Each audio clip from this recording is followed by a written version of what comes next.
L'kuta Sichos Chelek Tazayin Teruma Hey Le'ilu Nishmas Rabbi Yosef Binyamin Ben Reb Menashe Kaltman. This is a very beautiful Rashi Sicha.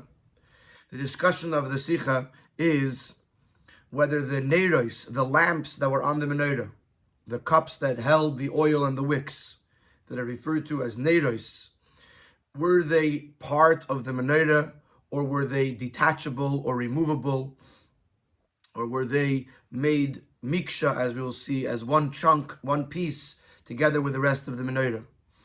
We're going to see this from the perspective of Rashi, and in the course of understanding Rashi, the Rebbe is going to point out to us at least one, maybe more, of the klali Rashi, the rules that the Rebbe teaches, and how they are emphasized in this specific Rashi that we're going to learn.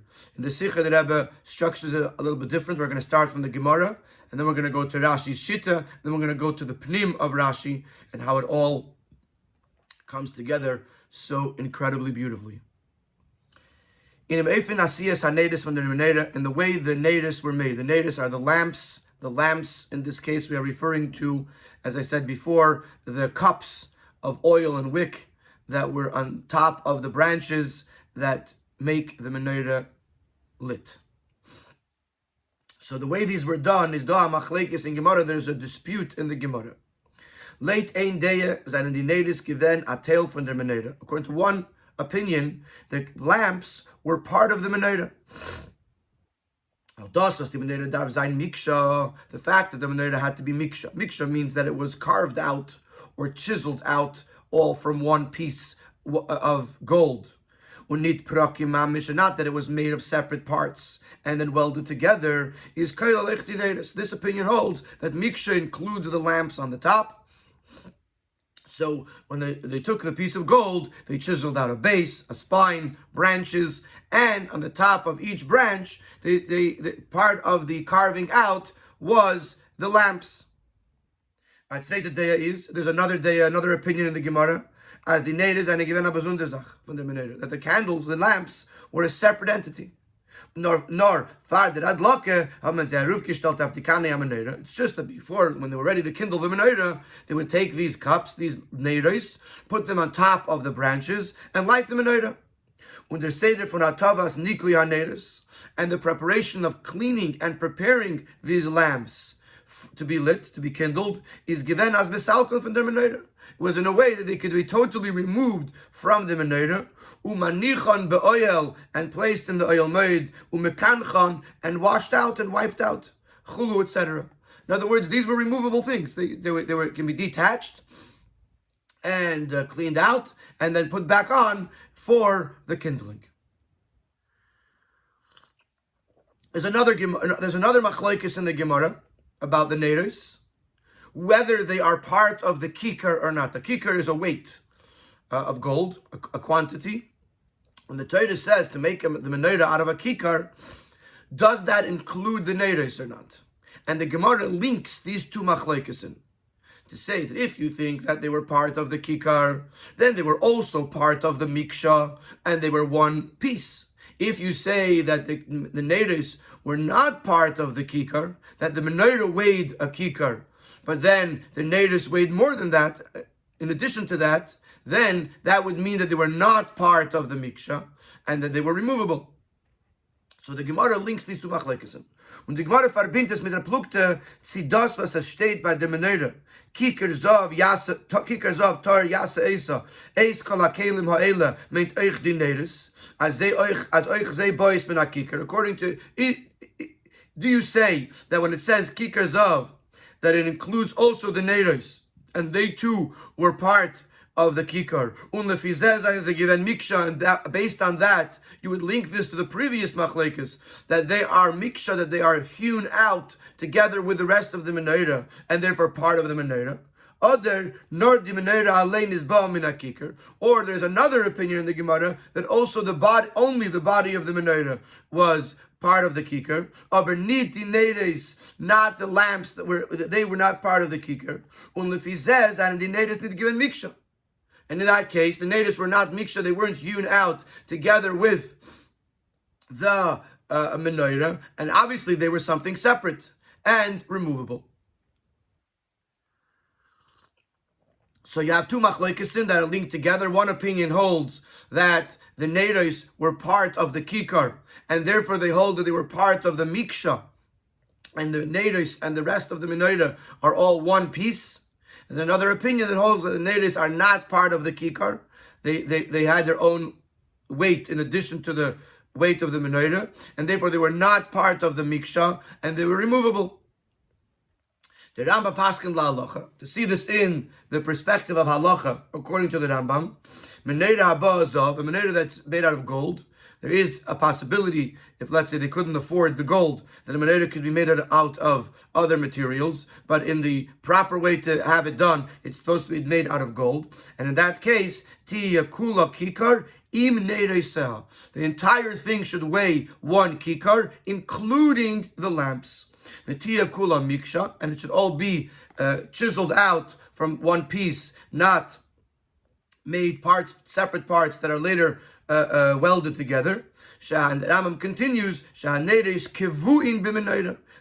were affixed to the menorah, and they're part of the kikar. So the Rambam takes the opinion, and both of them together, that the kikar includes the neiros, and the menorah and the neiros were one piece.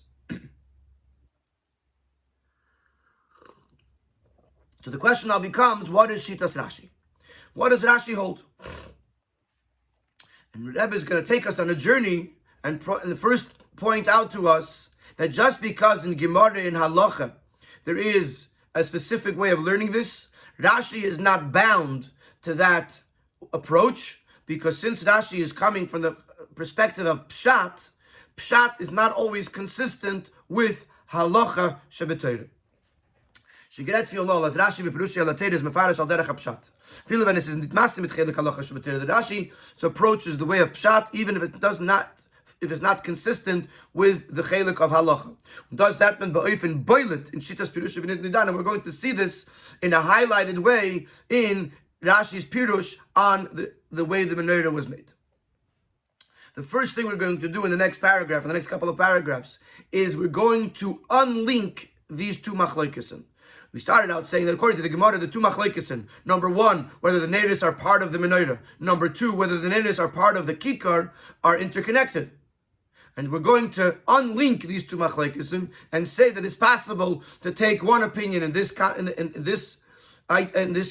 and another opinion in the other question. Let's see that inside.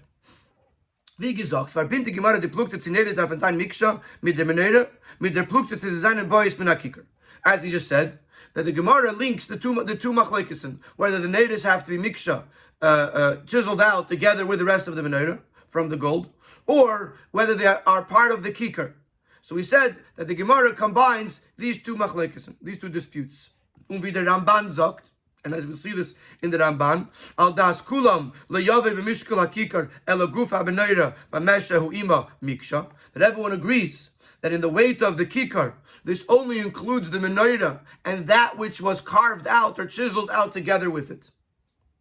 Und der Far is der Masbir, and therefore the Ramban has to explain as follows: as later day in Braisa de Malachas HaMishkan, as the Melkachai even Machtes Bois min HaKikar, that according to the opinion of the Melkachai and the Machtes, which I'm not going to translate that for a moment, but I'll just say that they were utensils. I'm not even going to say that. The Melkachayim and the Machtes that are part of the menorah, that according to one opinion in the Braisa, they were part of the kikar as well, that the kikar included also the kelim, the accessories. According to the Ramban, they can be separate utensils. Because according to the Ramban, whatever was in the kikar was miksha. Not a tail from the menorah. So the Ramban has to say that even the Melkachayim and the Machtais are part of the menorah somehow. And therefore, in the brackets, we see that he teaches different than everywhere else, than anywhere else, where we usually translate Melkachayim and Machtais. He says Melkachayim, Heim she'oisim al pi haneiros tas shel zav. Melkachayim is like a gold plate, a gold cover on the lamps, so that nothing should fall into it. And unmachtes heim sefalim shetachas kol ner v'ner. And machtes means like a a bowl that was under the lamps that would catch if the oil spilled over or whatever it is. So it's part of the actual menorah. There was beneath the lamp, there was a bowl to catch the dripping oil. Above the lamp, there was a cover of gold that would cover the cup, the lamp. And that's how he tights his Malkachayim and Machtes. Why does he do that? Because since, according to the Ramban, he holds that the Kalim were from the Kikar, and whatever is in the Kikar is Miksha. We just said the two are linked. Whatever is in the Kikar is Miksha. Now, before we were talking about Naders, now we're talking about Kalim. But as we see in these opinions, they go together. Whatever was in the Kikar is in the Menorah. It's all Miksha with the Menorah. So therefore, if the natives are part of the kikar, then obviously the natives are miksha and part of the menorah. Not just that, even the kalim, which are translated melkachayim and machtais, even they are part of the actual menorah because they're kikar, they're part of the kikar, they're part of the miksha, and therefore they can't be regular utensils, which is how we usually translate these words. But rather, the Ramban comes up with a new translation that they're actually part of the actual menorah, either the bowl under or the cover above. Rashi Berzakt, however, when it comes to Rashi, looking at these kalim, these melkachayim and machtos, pirush yav kikers of toher, when it comes to translating the words, the menorah was a kikar of gold. Shelo yiyeh mishkala im kol kele la kikar. Rashi says that the weight of the menorah, including the utensils, was a kikar. However, on Fardem Ta'ichter, earlier he translates, Umalkachei matzvasim. The malkachei are tongues with which to pull out the dried out or the used wicks. Umachtesek means bazichin ktanim. Machtesek are these little scoops. Shechaita ben, with which he scoops out the leftover oil, the leftover ash that's left in the net. Kumtus ledaitoi as euch die kelim hanifrodim von der menorah seinen von dem kikar. So according to Rashi, clearly these utensils are separate from the menorah. You can't scoop something out with something that's connected to the actual menorah. So if he's translating that these are utensils that are being used to clean out the menorah, then obviously they're separate from the menorah. Obviously they're not part of the miksha, but he does hold that they're part of the kikar. So Rashi disagrees with the Ramban and these other opinions and says that it's possible that you could have something that is part of the kikar and it's not part of the miksha. It's not part of the chunk of the menorah. So in other words, Rashi unlinks these two machlekes. In the machlekes, whether the natives, I'll use the word kalim, whether the kalim are part of miksha, he says they were not part of the miksha, they were separate utensils. But in the machlekes, whether the kalim are part of the kikar, Rashi says that they were part of the kikar. So he's taking one opinion in this direction and one opinion in that direction. V'taymo yishleimar. And why does Rashi say that the kalim were part of the kikar and at the same time they were not part of the miksha? Their pirush is very simple. Their pirush apashat fun aleph melkachayim un machta b'chol mokim in Tanakh. Rashi is going pshat. Generally in Tanakh, when you have the words melkachayim and machtos, it's a clean nifrus from the zach, bavelcha benutztes, is a utensil that is separate from the thing on which it's being used. L'dugva the mizbeach, for example, by the mizbeach there were machtos, they were meant to clean off the deshen, the ash from the mizbeach, and they were not connected to the mizbeach. They weren't part of the mizbeach. They served the mizbeach as a separate utensil. Beis kik, on the other hand, kiker zov toyer yasa oises kol hakelim ha'ela. If you learn the pirush hapashat, not necessarily the pirush hagemara, but the pirush hapashat of a kiker this should be a kiker of gold. All of the kelim. All the kelim was there in the mountain pasuk. Darfin gemacht werden von dem kiker zov toyer. All of the utensils discussed in the pasuk have to be made from the kiker of gold. So if you look at the psukim themselves, when you tell me kikers eskala kelim ha'ela implies all the kelim, including the melkachayim and machtes. But if I'm going to translate melkachayim and machtes according to the pirush hapashat, they are separate utensils. So therefore, Rashi, who goes al pi pshat, takes separates these two machlekes in order to translate each one or explain each one according to the simplest possible way. Al pize, die bald as late fish Rashi zet knife mikshon nit verbunden mit den Schir von Kickers of Teuer. So now we see that the condition of Miksha is not connected, according to Rashi, according to Psutishal Mikra, with the quantity, with the weight of Kikar. Kumtui says von dem, was die Neres haben gedauert sein von dem Kikar. Is l'shitasi nitaki nechachas, wir haben gemuzai Miksha mit dem Neres, so that we could say the same thing with regards to the Neres. Till now we were bringing a raya from the Caleb.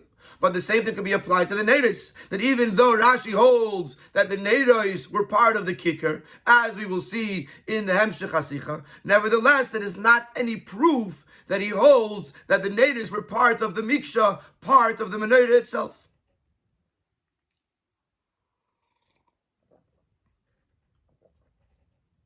So now we have to figure out what does Rashi hold with regards to the neiros. Are the neiros miksha connected to the menorah?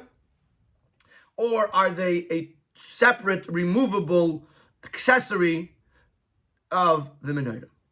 Now in Siv Gimel, the Rebbe is going to begin, based on Rashi's own words, to suggest that Rashi holds that the neiros were one piece with the menorah, and the Rebbe is going to refute that. He says, Kadaikis Shapir, if you actually analyze properly the words of Rashi, you will see that it's not what Rashi is saying, and then we're going to have to continue to explore what is Rashi's opinion. Are the neiros, are the lamps of the menorah one piece with the rest of the menorah, or are they something separate and removable? As Rashi halt as the tzivui miksha by menorah is kelech neiros. At first glance, it seems that Rashi holds that the commandment of miksha includes the neiros, includes the lamps. Why? The pasuk that it says that the menorah should be made miksha, which literally means chiseled out from the piece of gold. Rashi explains shouldn't be made as separate parts. It should not make the branches or the lamps as separate limbs, separate pieces. And then weld them together. You should not do that. It's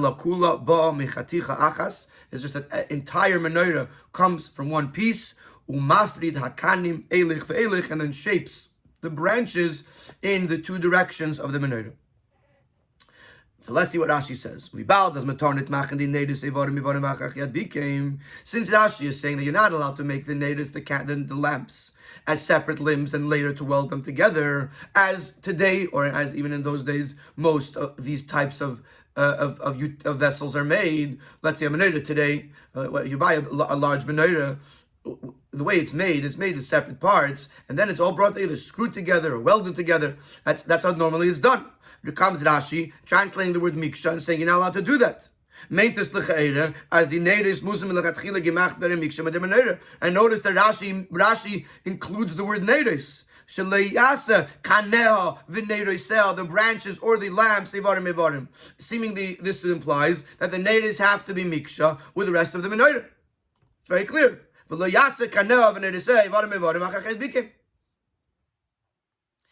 So seemingly, at first glance, when you see these words of Rashi is saying that the lamps of the menorah have to be made together with the menorah and not welded later on to the menorah.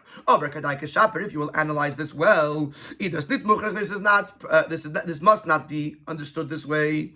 Rashi zoknor as miksha teyosa hamenorah is shoylil as the menorah is only zayin in an ofen von evarim v'achachach yad became. What Rashi is negating is that you cannot weld the lamps to the menorah after it was made. Das heißt, die menorah darf nicht sein zu neu geklappt von besonderen Teilen. You're not allowed to make the menorah something that is welded together or attached together from various pieces.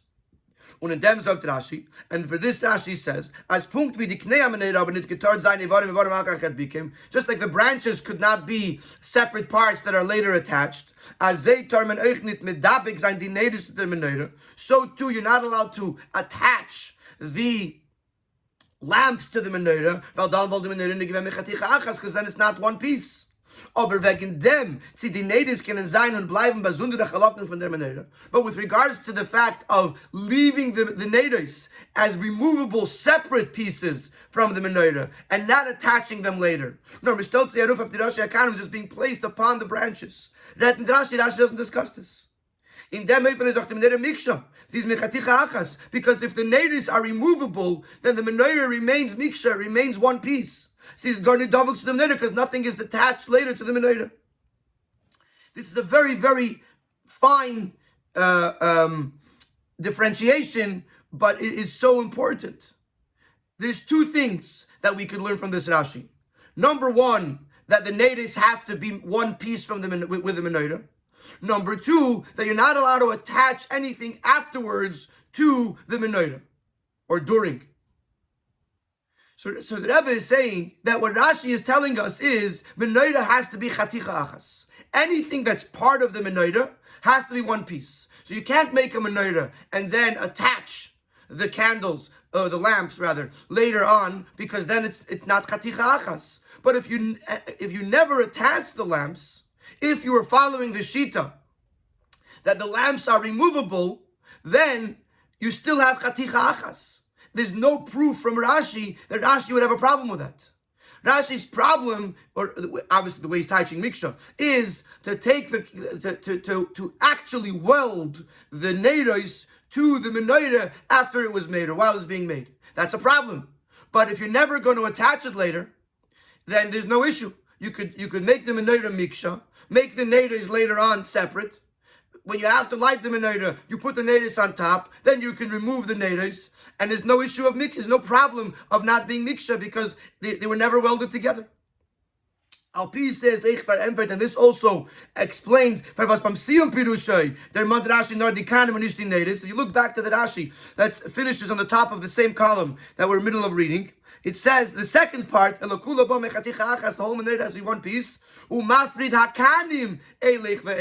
and you shape the branches in either direction. Over there doesn't say kanim v'neiros. Because when he's telling us what not to do, he's saying that no part, even the neiros, should be attached later on. But when he's saying what yes to do, he's saying take the kanim and shape them in each direction. It doesn't say neiros because he doesn't hold necessarily that neiros have to be part of the miksha.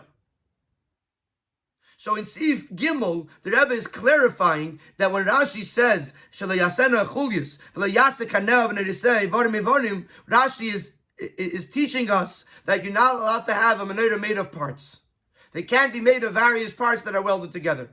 But if the menorah itself is one big piece, and the neidos are separate and are never attached to the menorah, it's very just placed on the menorah, but not connected to the menorah, then it's still chaticha achas, and there's no raya from this Rashi that Rashi would hold that they have to be miksha. And in the other 19, he says that it's a doichik, that just because he uses the word kanim and not neidos in the end of Rashi, that's a proof to Rashi's opinion. Rashi is just refraining from saying a specific word, so it shouldn't be necessarily machriach, shouldn't force us to go one way or another way. But we still don't know what Rashi holds. In other words, we tried to suggest that Rashi holds that miksha, that miksha means that it has to include the neidos. But we just explained that from the words of Rashi, if they're properly analyzed, it does not show one way or the other way. So in Sif Daled, we're going to uncover what is Rashi's opinion, and in the most beautiful way done, the Rebbe is going to show us how Rashi is just telling us, look in the pasuk, in the psukim. It's as clear as day. You don't need to delve into it. If you're going Pshutis or Mikra, you don't need to delve or analyze. You just need to read the psukim. Since we don't find Rashi to specify anywhere what his opinion is, nor does Rashi say that he doesn't know.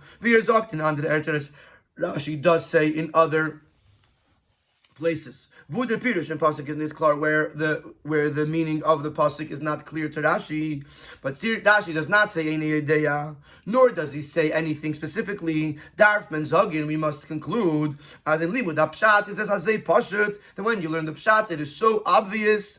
As Rashi darf es nicht uistaichen in sein Pirush, Rashi does not have to specify to explain it in his Pirush. Menzetes often uklar in the psukim alei. We see it clearly and openly in the very psukim themselves.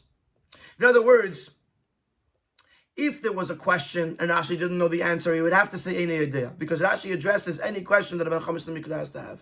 The Mechamis Mikra has. So if there was a question and Rashi did not know the answer, he would say any idea. But he doesn't say any idea, which means he knows the answer. But he didn't tell us the answer, so it must mean that it's so obvious that all we have to do is look in the psukim. Is there beer in them? They say that in the parsha of Melechas Menorah.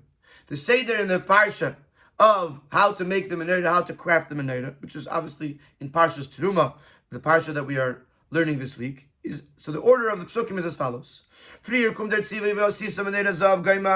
First comes the commandment, make a menorah of gold. Miksha, it should be chiseled out from one piece of gold. Yerecha, v'kana, gviya, kaftireo, prachea, the base, the spine, the branches, the goblets, the button-shaped ornaments, the flowers, mimeno yiyu, should all be from it itself. Notice that it doesn't say nedis. And then the pasuk details exactly how to make the branches with all of the various ornaments or decorations. And then those psukim conclude kaftireyem uknoisam, the button-shaped ornaments and the branches mimeno yiyu are from it itself. Kula miksha achazav toir, all of it is chiseled out from one piece of gold, pure gold. Und der noch steht vasisas nedeseh shiva umalkocheh umachteseh goimar kikers of toir. And after all that, the pasuk says, and then you should make 7 lamps and the tongs and the scoops, all from one piece, one kikar of gold. So too in Parshas Vayakel was where it is related that the menorah was actually made in actuality. Stay in the alapratim it in selben seder. It is all written in exactly the same way. So let's now understand these psukim. Von dem was Terzivi vasisas neresel gamer steht noch die pratim und pratim von der asiya von gufa menorah. From the fact that the commandment to make the lamps is written after the details and the minute details of the making of the body of the menorah, and after the command that everything that was done should be made miksha out of one piece of gold, is move on as letzutishal mikra derech pirush Rashi alatera seine nereseh bazundere zachen was gehedet nicht zum gufa menorah. So it's clear that the neros, the lamps, are separate things that are not part of the body of the menorah. Sie seien in dem Sug von malkochel machteseh wegen welchem sagt dann gleich noch nereseh. Rather, they are in the same category as the utensils of the menorah that are mentioned immediately after nereseh. So you have the menorah, and then you have vasisas nereseh, umalkocheh, umachteseh, which is another category, the accessories of the menorah. You have the actual menorah, which is miksha. Then you have the accessories, which are also part of the kikar, as we mentioned earlier on, but they're not part of the miksha. They're accessories, they're add-ons. So if you look in the psukim, it seems so clear and so obvious that the neiros are separate from the menorah. In Sifei, the Rebbe is going to bring another raya. Nochai chacha of them. In Parshas Pekudei, which where the Tzelvim and the Gebracht the menorah to Moshe. In Parshas Pekudei, where it tells us how the menorah and the other things were presented to Moshe Rabbeinu, state es a menorah ha'tahira es neresah. The menorah, the lamps. Is bist maybe that learn as in it is any from the menorahs. If you're learning the neros are separate, is moving was the pasuk tells the bazunder in the seder ha'ava. Then it makes sense why the pasuk itemizes them separately. The menorah, the lamps, because they were two separate things. If the natives were chiseled out and one piece with the menorah, it makes no sense to say they brought the menorah and the lamps. If you bring the menorah, automatically you're bringing the lamps because it's one piece. Punkt ist, passt nicht zu sagen, dass man gebracht die Menorah und die Kanim Gvim. Just like it wouldn't make sense to say they brought the menorah and they brought the branches. They brought the menorah, they brought the goblets. The goblets are decorations on the branches that are part of the menorah. If you bring the menorah, it includes everything. So if the natives were part of the menorah, then the menorahs would be included in the menorah. From the fact that the pasuk says menorah and nerisah separately, obviously it's a separate item. So this is the second ayah. Raya number one is from Teruma and Vayakel, where it tells us how to build the menorah, and it tells the menorah to be built. It tells us to make the natives after it finishes talking about the menorah and after it finishes talking about miksha. And the second raya is from the fact that when it was done, it's referred to as two separate items in the pasuk. Now we're going to go to delve into the nuances of a Rashi and see how, now that we understand Shitas Rashi and how the natives were made, it'll help us understand these Rashis.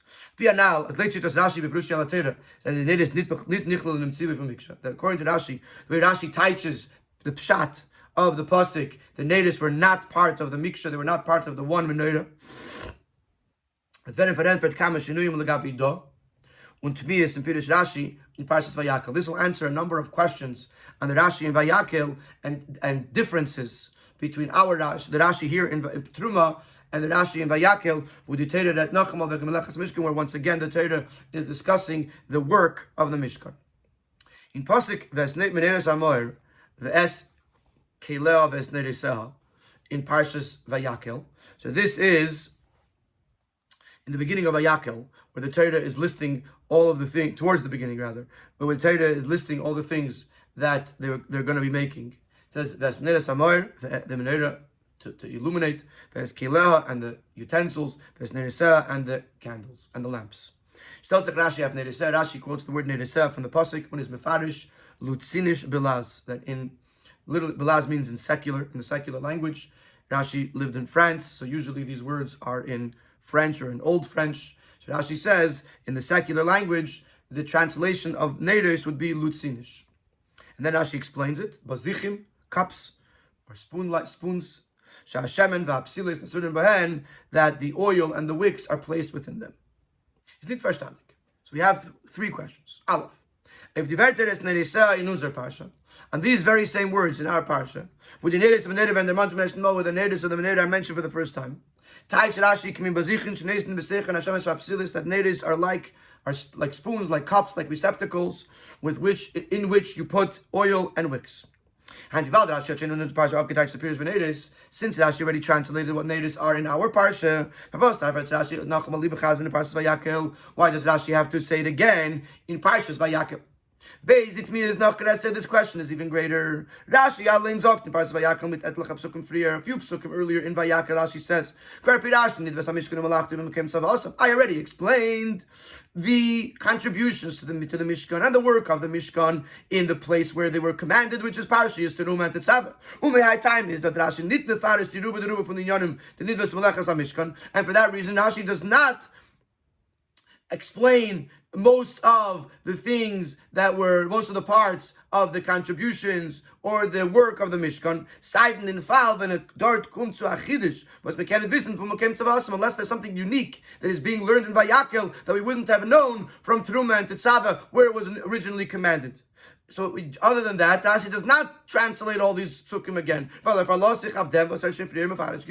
Because Rashi is relying on the fact that he already explained it in Teruma and Tetzaveh. So since Rashi already translated what natives are in the place of the original commandment, namely in our parsha, so why does Rashi repeat this pirush again? So question one is, why does Rashi have to say anything? Question two, especially since he already said it in Parshas Teruma, and he told us that he's not repeating things. Gimel. Third question. Why does Rashi add on something he didn't say in Teruma, and actually he says this in the beginning of the Rashi, Lutzinish Bilaz, the Lecheirim Manashach. Seemingly, whichever way you come from, it's not understood. If what Rashi's explanation of bazichin, of the spoons or the cups, is not sufficient, and what we need is the secular translation. Then Rashi should have brought it the first time he explains Neiris, which is in our parsha. And if you don't need Lutzinish Bilaz, because the way Rashi explains the Bazichin is already enough, then why does Rashi have to add it in the Parshas Vayakel? If you need it, say it here. If you don't need it, then don't say it anywhere. Zayin. If das verstehen, behaktim nach hadiyuk in the Pirush Rashi, we'll understand this by first introducing another diyuk, another nuance in Rashi, ubehaktim, and to introduce the introduction. Now, we're going to have another question on Rashi, but before we can ask you that question, we have to first explain to you how we get to that question. But once you understand the question and you understand the answer to this new question, then we'll be able to understand the answer to the previous three questions. It's been discussed in the past many times that every word and every letter in Rashi is 100% precise. And this is not just talking about, this is the actual words of Rashi, the commentary. Also the words that Rashi quotes from the pasuk in the Dibur HaMaschil, in the heading of Rashi, are also exactly precise. One of the places where this stands out, how the Dibur HaMaschil, the heading of Rashi is so precise, is in the Pirush Rashi, is in this above mentioned Rashi of Neirisah that we're talking about now, which we're asking on. We're asking, why does he translate Neirisah again, and why does he write Lutzinish Bilaz? If you look at this Rashi, we're not just going to see the answers to these questions, we're going to see how everything that Rashi does, including the words he chooses, in the Dibur HaMaschil, are so precise because they're teaching us something. And Punkt, this Rashi highlights it. In the pasuk Hanal, the pasuk says the menorah, the kelim, the nedis, and the shem and the oil. Rashi writes three separate passages with three separate headings. On the words Ve'eskileh, Rashi says Melkachayim umachtos. These are the tongues and the scoops. Second Rashi quotes from the pasuk the word Neirisah. Notice he doesn't say S or Ves. And Rashi says Lutzinish Bilaz v'chulu. Now we already quoted this Rashi. The Rashi says Lutzinish Bilaz, and then he adds in the Kimin Bazichin with spoons or the cups that held the oil and the wicks. Then there's a third Rashi, Veshem and Amoir, the oil, Afu Tzarech Chachmei. Also the oil needed the wisdom of the artisans that made the Mishkan. We see a very, very highlighted, a very emphasized difference. In the first and the third, Rashi in the Dibur HaMaschil quotes the word Ve'es from the pasuk. However, in the second Dibur HaMaschil, is meitik nor dem Wort Neirisah or nit dem Wort Ve'es. He only quotes the words Neirisah, does not quote the word Ve'es, which is, if he didn't say Ve'es at all in any of them, it wouldn't be much of a question. But we see that Rashi does say the word Ve'es in the other ones, and here he doesn't say Ve'es. So seemingly there must be a message there. So since we know that everything when Rashi, even in the Dibur HaMaschil of B'tachas Hadiyuk, is precise, so we have to understand why Rashi omits the Ve'es in the Dibur HaMaschil of Neirisah. Now, as late Pirush Rashi, that the Neir is nit given in Klal von Miksha. Now that we learned in this Sikha from the Rebbe that according to Rashi, the natives were, at least according to Pshat, were not part of the Miksha. Is this move on? Now it makes sense. Since according to Rashi, Shita, the natives are not part of the Menera, Darf men Zogin, as wenn der Pasuk sagt Kikar Yasa Isa, as Kol HaKelim Ha'ele, that when the Pasuk says, this is in Teruma, and the Rebbe references also a similar pasuk in Parashas Kisisa, that the kikar was made the menorah, and the kalim and the utensils and the accessories. Zayin the neides nichlel nit in oisa the menorah, not in kol kalim eila. The neides and if the klei menorah. So when the pasuk says that the kikar includes the menorah and the kalim, the neides are not part of the menorah; they're part of the kalim. They're not miksha. They're not part of the actual piece of the menorah. They are part of the accessories of the menorah. So that's clear. Rashi shita is that the neighbors are not part of the menorah. So when the pasuk says oisa, the eskala kalim elel, there's two categories. There's oisa, the menorah itself, and there's the kalim. Where do the neighbors fit in? They don't fit into oisa because they're not part of the menorah, so they fit into the kalim. But then when it comes to Vayakel, the pasuk zok ves menorah samar ves kila ves neiris ver lefis esver. So the pasuk lists the menorah, the kalim, and the neiris. That doesn't make sense. Since it says the eskila, it says the utensils, the accessories, and as we know, the kela include the neiris. So why does the pasuk have to list neiris? It's already included in kela. In order to answer this question, so Rashi quotes the words the kela, the kalim, and says the kalim are the tongs and the scoops. And immediately thereafter, he quotes the word nerisel, and omits the word ve'es. Mit der Kavana zu Matges an der Miet, is mit darf lernen der Posik, Kilu wie es wohl fahren, nerisel, nit geshan der Wort ve'es. And Rashi is emphasizing that you should read the Posik as if the word ve'es wasn't there. Now, nerisel is eicha prat von veskilel, because in truth, nerisel is a detail within the category of the eskila of the utensils. The says the Pirush from pasuk is, in other words, you're saying the meaning of this pasuk is the eskila, the kalim, in which are melkachayim machtes nerisa, the tongues, the scoops, and the lamps. So Rashi takes out the word ves to teach us that you're right. Nerisa is actually part of the kalim, and that's how you're supposed to read the pasuk. You're supposed to read the pasuk that nerisa is not a separate category. Nerisa is part of the category of kela. And this answers the Haktim question, the question why Rashi omits the V'es, because Rashi is telling us that the Shita Soy, that the Kalim, and the Neiris, the lamps were not part of the Menorah, the lamps are part of the Kalim, and when the Pasuk says V'es Kol Kelah, and the Es Nerisah is saying the Nerisah as part of the Kalim. So right away you're going to ask the question, in that case, why mention Neiris at all? Just say Eskeleha, and I would know Melkachayim, Machtes, and Neiris. So this is answered in Siftes. Why does the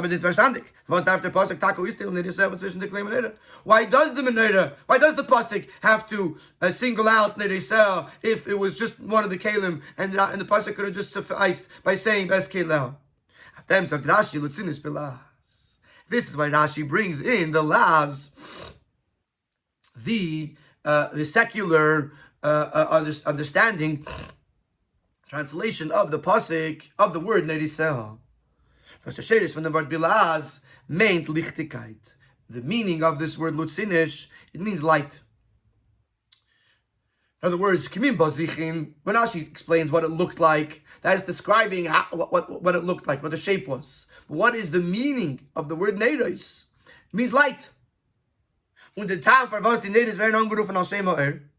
And why are out of everything in the menorah, why are the lamps of the menorah called light? Why is the whole menorah not called light? Menorah is hamo'or. Sometimes it says the menorah of light. But why are the lamps named light? Therefore Rashi continues, because they are the ones that, because this is the part that has the oil and the wicks. Because the lamps are the ones that bring out the very purpose and goal of the menorah, to create light. Was wird geschaffen von dem, was is in die Neiros, was wird geschaffen von das, was is in die Neiros. The light is created by the things that are inside the Neiros, the oil and the wicks. And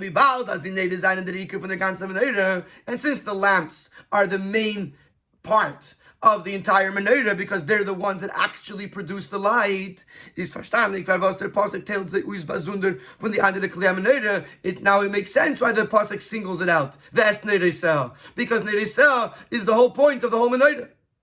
So, to look back at this pasuk, Rashi takes out the word ve'es because he wants to say that the neiros, according to his shita and pshat, are part of the kelim. But the pasuk still mentions neiros, still mentions the neiros, because ultimately the whole goal of the menorah are the neiros.